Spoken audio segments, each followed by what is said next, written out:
Şimdi bombanın başındasın, teksin. Ya o inanılmaz bir duygu ya. Herkes şunu biliyor. Ya mayına basınca patlamaz, ayağını çekince patlar. Son derece saçma, sapan bir görüntü. Yani ben defalarca bombalarla karşılaştım. Hayatımda hiç kırmızı mavi görmedim. Eğer bir bomba uzmanı bomba yaptıysa senin hiç şansın yok. Merhaba arkadaşlar, ben Fatih Tuğ. Yaklaşık 25 yıldır bomba uzmanlığı yapıp Emniyet Teşkilatı'ndan emekli oldum. Bugün sizlerle birlikte film ve dizilerde sahneleri değerlendireceğiz. Sahnelerde ne palavra, neresi gerçek, neresi yalan onlara bakacağız. Umarım iyi bir yayın olur.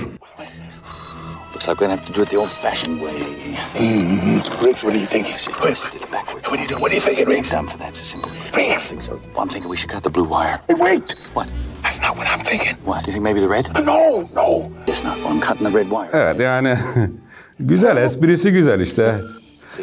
Sanırım bu mavi kablo mu, kırmızı kablo mu o muhabbet. Evet yani bu sahnede onu düşünebiliriz. Zaten yanlışla kabloyu kesmiş arkadaş. Şimdi şöyle bir şey var. Bizim için kırmızı, mavi kablo diye bir şey yok. Tabii ki yok. Ancak şu var yani elektrik akımı veyahut da elektrik bir düzene kurmak isteyen biri pozitif akımın yani artı akımın her zaman kırmızı olmasını ister hata yapmaması adına. Ancak bu teröristin yapacağı bombada teröristin hangi kabloyu kullanacağı, hangi rengi kullanacağını kimse bilemez. Dolayısıyla bu tamamen saçma sapan bir şey. Yani ben defalarca bombalarla karşılaştım. Ya hayatımda hiç kırmızı mavi görmedim. Kırmızı gördüm, mavi gördüm ama kırmızıyla maviyi bir arada görmedim yani. Genelde de hepsi beyaz oluyordu. Tamamı beyaz oluyordu. Şimdi ne yapayım yani teröriste telefon açayım da ya neden kırmızı mavi kullanmadın mı diyeyim. Öyle bir şey yok. Önemli olan anahtar sisteminin düzeneğin tam tespit edilip çözülmesi, daha sonra da kablonun kesilmesi. Öyle kırmızı aşka gider, mavi uzun yolculuğa gider. Öyle onlar tamamen palavra diyelim. Bak şimdi bak. Oğlum nesini anlatayım lan? Adam tuğla gibi koymuş işte. Bak hangi renk kablolar var? Beyaz var, Tamam başka? mavi. Evet. Hangisini keseceğim? Rengi önemli değil. Hangisi sıcak onu bulman lazım. Kestim. Allah kahretsin. Durmadı bu sayıyor hala. Yürü kalk. Uçları kıvırdın mı uçlarına? Kıvırmadım. Uçlarına kıvır. Kıvırdım. Son derece saçma palavra ama güzel ya, eğlendirici yani. Polis memuru işte diyor ki sıcak olanı kes diyor. Ha ya onu ilk defa ettim burada. Sıcak diye bir şey yok. Sıcak soğuk diye bir şey yok. Anahtar sistemini çözmediğin müddetçe kablo kesemezsin. Asla kesemezsin. Yani o kadar çok fazla anahtar sistemi var ki. Ya şimdi terörist der ki sana öyle bir sistem yapar ki bu kabloyu kes. Sen de iştahlanırsın. Evet bu kabloyu kestiğim zaman bombayı etkisiz hale getireceğim kestiğin an patlarsın. Zaten teröristin istediği de o yani. Mesela bombaları imha ederken el yapımı bombalarla da karşılaşıyorsun. Şeyi anlıyor muydun? Evet bu aynı kişinin elinden çıkmış. O muhteşemdir. Bir bombayla karşılaştıysak ya o bombayı yapan eğer daha önce yaptıysa illaki imzasını atmıştır. Ve kendi de farkında değildir yani. Kabloyu bağlama şeklinden, bandı yapıştırma şeklinden, bombanın dış kapından, ne bileyim ben diğer özelliklerinden. İkincide de aynı izi bırakır. Hiç farkında olmaz. Üçüncüde bırakır. Evet deriz ki yani biz işte şu örgüt, hatta örgütün içinde şu şahıs yaptı.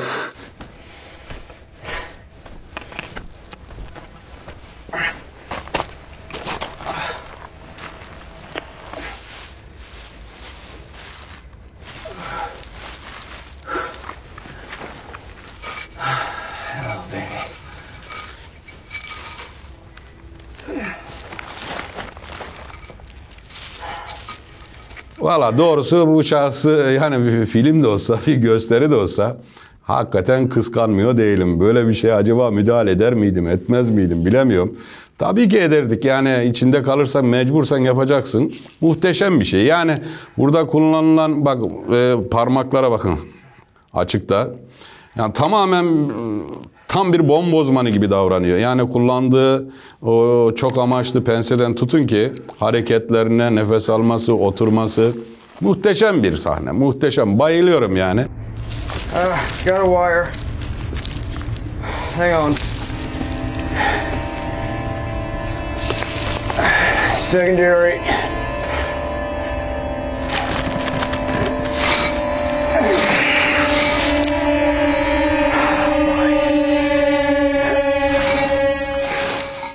Burada askeri mühimmatlara, hava mermilerine el yapımı tuzaklar kurmuşlar. Sanırım bir araç geçmesi veya oraya insanların gömdükleri için, sakladıkları için oraya bir insanların toplanacağını falan düşünüp onları topluca imha etmek. Onun patlaması demek orada atıyorum 5.000 tane insan toplandı. Neredeyse 3.000'ini öldürür yani o patlayıcılar, evet. I knew this op had bad juju. Once old fathead Shaw got on that plane. Tell you what, man. Cake eaters are like... What? Felt something depressed under my right foot. Pretty sure it's a landmine. Nobody move. We're in a minefield. No bueno, boys. A small pressure plate. Okay. You step off and you go boom. Brock, punch that in. Right there, easy.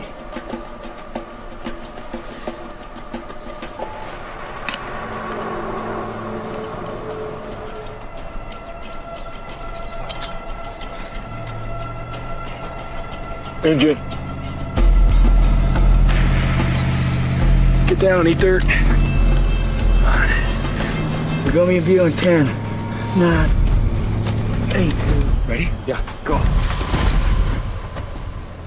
Herkes şunu biliyor. Ya mayına basınca patlamaz, ayağını çekince patlar. Aslında öyle bir şey yok yani. Mayına basınca patlar. Ama şu var. Ya bomba öyle bir acayip bir konu ki ucu açık yani. Ya senin fantazine kalmış bir şey. İster mayına basınca patlatırsın, ister çekince patlatırsın, ister basıp çekince patlatmazsın, 15 saniye sonra patlatırsın. Her şeyi yapabilirsin yani. Ama şey güzel, görüntüyü beğendim. Müdahale şekilleri bana göre saçma ama biraz mantıklı da yanı var. Çünkü insan ağırlığıyla o ipin ağırlığını nasıl ayarladılar? Tabii o biraz şüpheli yani. Polis bombozman için çok basit bir şey mayın. Yani çok son derece yani kahvaltı yapmak gibi bir şey yani ona etkisiz hale getirmek. Çünkü çalışma sistemi belli yani. Sonuçta bir fabrikasyon şey. Yani askeri mühimmatlar bizim için ve şu anki çalışan bombozmanlar için son derece basit. Bizim için önemli olan el yapımı, el yapımı. Yani bir insan bir terörist olur veya herhangi bir insan olabilir. Ya ben bomba yapmak istiyorum. Acaba bugün nasıl bir düzenek kurayım dediği an İşte senin ihtimallerin o kadar çok artıyor ki yani binlerce ihtimal oluyor. Ama fabrikasyon yani bir el bombasının bir mayının çalışma şeyleri bellidir yani onun şeyi yok yani. İnternette bomba tariflerini bulabiliyor mu insanlar? Evet. Ya son zamanlarda ya ben de giriyorum yani binlerce internette bomba nasıl yapılır? İşte şu düzenek nasıl yapılır? Uzaktan komutalı bomba bilmem şimdi. Bence güzel yani yapılsın. Çünkü çoğu yapamıyor. Elinde patlıyor yani. Ölüyorlar yani. Bomba uzmanına da fazla iş kalmıyor. Slowly. Slowly. Jesus. Evet burada canlı bombanın bir çaresizliği var. Muhtemelen ailesiyle tehdit ediliyor. Çocuklarıyla tehdit ediliyor. Buna bizler de zamanında şahit olduk. Eminim Türkiye'deki şu an aktif 200-250 tane bomba uzmanı var. Eminim ayda bir bu filmi izliyorlardır. Muhteşem yani. Bunların hayalleriyle yaşıyorlar. Bunlar bir gün başına gelecek bizim arkadaşlarımızın da. There's too many locks. You hear me? I'm sorry. I'm sorry. İnsanları işte böyle özellikle bu dini örgütler. Evet yani işte ölünce cennete gideceksin veya buna benzer şeyler söyleyerek insanları canlı bomba yapıyorlar, öldürüyorlar. Allah kahretsin terörizmi. Nereden gelirse gelsin. Bu filmin sevmemin bir sebebi de şu. Bomba uzmanlığına ait malzemeler gerçekten de muhteşem. Tam orijinal, gerçek malzemeler kullanılmış. Şu an zaten bunun daha iyi modellerinde teşkilatımız, emniyet teşkilatımız daha üst modellerinde kullanıyor. Şimdi ben bir defa canlı bombayla karşılaştım. Ancak bu tam bir kayda girmedi. Girmemesi de gerekiyordu. Çünkü canlı bombaya gidip elle müdahale etmedim. Uzaktan canlı bombadan ayrılmasını beklemiştim. Yani bomba elbisesi özellikle bu son zamanlardaki bomba elbiseleri son derece kaliteli, son derece basınca duyarlı. Ya doğrusu tam bir miktar veremeyeceğim ama 500 gramla 1 kilo arasında C4 basıncına dayanıklı bomba elbiseleri. Yani bu parmaklar niye açıkta filan? Parmakları açık olmadığı müddetçe müdahale yapması çok zorlaşır. Kendi hayatını, müdahalesini zorlaştırmaması açısından parmakları açık olacak. Eldiven giyen kedi fareyi yakalayamaz. Diğer askerler hep arkada duruyor. Bomba imha uzmanı gidiyor. Bombayı işte etkisiz hale Evet, getirmeye evet, çalışıyor. Sen evet. de Bombaya yalnız gidilir. Ama yanında biri olur yani. Yani görünmez ama olur yani. Ya Yusuf olur ya İsrail olur. Ya Yusuf'la gidersin ya da İsrail'le gidersin. Evet yani ben de hep hayatımda bombaya müdahale ederken yalnız gittim. Bu kuraldır bizde. Bombaya yalnız gidilir. Bomba uzmanlığı gerçekten çok zor bir meslek yani. Çok fedakarlık isteyen bir meslek. Yani bazen elbise giymemen gereken kategorileri var. Telafi edilmeyecek bir mekanda bomba varsa veya bir insanın üzerinde bomba varsa giymeyeceksin, kendi hayatını riske atacaksın. Onunla birlikte öleceksin ya da o mekanla birlikte yok olacaksın. Allah korusun Anıtkabir'de bir şey olsa ben elbisesiz o bombaya müdahale ederim. Çünkü benim için Atatürk çok kıymetli. burada tek başına gidiyor, bombayı çözmeye çalışıyor. O andaki duygu durumun nasıl? Bir panik hali var mı? Ne düşünüyorsun? Ya o anlatılmaz ya. Yani o şimdi bombanın başındasın, teksin. Ya o inanılmaz bir duygu ya. Onu bilmiyorum ki yani nasıl diyeyim. Onun gibi bir zevk yok ya. Hakikaten yok. Korku yok muydu? Ya orada artık korku bitiyor yani. Korku bitiyor. Aslına bakarsam ben kendi adıma konuşayım. Diğer arkadaşlarım ne düşünür bilmiyorum ama heyecan da bitiyor yani. Artık zevk almaya başlıyorsun yani. Onu yavaş yavaş işte tespit ediyorsun. Etkisi var. O ayrı bir mutluluk yani.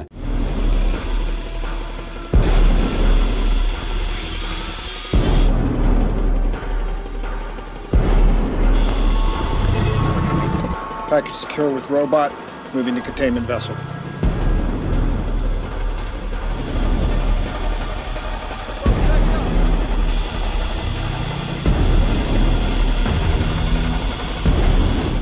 Şimdi siz de diyeceksiniz ya bizim ülkemizde de bunlar var mı filan.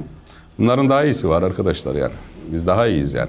Evet yani bu elbise ben emekli olmadan önce bu elbiseyi giymiştim yani. Yani 7 sene önce giymiştim yani. Evet yani bu malzemelerin en iyileri, en kaliteleri. Şükürler olsun devletimiz güçlü yani. Teşkilatımız güçlü. Ya bomba uzmanına değer veriyor, kıymet veriyor. Çünkü bomba uzmanı çok zor yetişiyor yani. O kadar zor yetişiyor ki yani. Allah'ım ya Rabbim ya. Ya mülakata gir, yok şeye gir, ona gir, buna gir. Test, psikolojik testler. Ondan sonra lanet olası bir göl başında kurs var. Ya oradaki hocalar çok katlar. Ben de yıllarca orada hocalık yaptım. Oradan geçmek çok zor. Yani Türkiye'de Emniyet Teşkilatı'nın en uzun, en ağır, sert kurslarından biri. Yani her an gönderilebilirsin. Yani düşünebiliyor musun? İşte iki arkadaşsın, kurstasın, iyisiniz, ikiniz de iyisiniz. Şimdi arkadaşını bombayla öldüremiyorsan sen gidiyor. Ölüyorsa o gidiyor. O kadar muhteşem bir kurstan geçiyor. Yani elene işte dediğim gibi binlerce insanın içerisinden bazen 10 kişi mezun olabiliyor. Bazen 20 kişi mezun olabiliyor. Çok kaliteli. Yani hepsi de muhteşem insanlar. Allah yollarını açık etsin.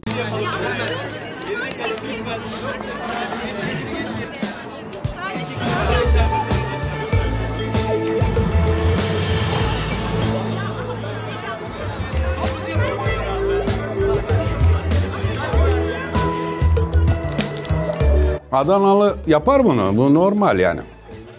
Kokluyor. Tadıyor sanırım. Tamam mı? Derisiyle de şey diyor. İçinde aynalı çarşı. Anne ben gidiyorum. Bu abi başkomiser mi dizide? Başkomiser değil mi? Ha, başkomiser. Yani demek ki her şeyi biliyor. Her haltı biliyor. Ya bizim şeyde de var. Bu arka sokaklarda da var. Onlar da her haltı biliyorlar. Ya bu yanlış yönlendirme. Yani insanlar sadece bunlar değil. Bizim insanımız da ya gidiyor tekme atıyor ya pakete. Ya arkadaş ya nasıl böyle? Benim başıma şöyle bir şey geldi. Adana'da bir alt geçitte şüpheli valiz ihbarı aldık. İşte çevre emniyet aldık. Ana yolu kapattık. Havaalanı yolunu bilmem ne. Adam valizi almış götürmüş. Biz çevre emniyeti aldık. Müdahale edeceğiz. Elbise gittik valiz yok. Almış götürmüş yani. Ya niye götürdün diyor. Ya diyor insanlar trafikte boşa beklemesinler diye aldım diyor. Açığa getirdim diyor.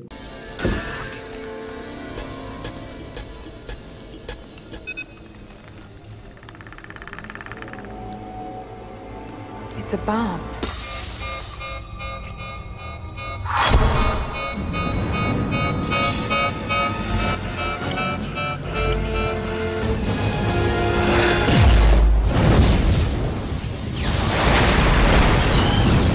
...1975 yılında uzaktan komutalı bir bomba var desen herkes sana gülerdi. 1985 yılında cep telefonu komutalı bir bomba var dersen yine herkes sana gülerdi. Şimdi biz bunu izliyoruz, bu biraz ütopik gibi geldi, böyle hayalci gibi geldi ama emin olun olay buna doğru gidiyor. Bundan sonraki uzmanlar böyle şeylere hazırlanmaları gerekiyor. Vallahi Allah yardımcıları olsun yani zor. We've got picture. Can you hear me? Receiving. I can see a pair of relay blocks serving the detonators. I'm going to shunt between the two.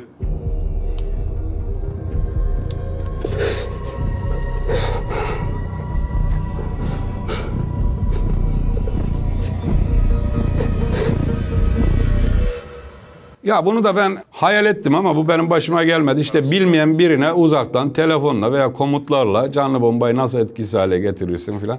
Bu biraz ütopik olmuş yani biraz böyle işte tam rolenin orasına kabloyu bağla, buna benzer şeyler biraz saçma olmuş ama yapılamaz mı? Evet yapılır. Ama öyle uzaktan görüp de şurasına bağla, burasına bağla, etkisiz hale getir.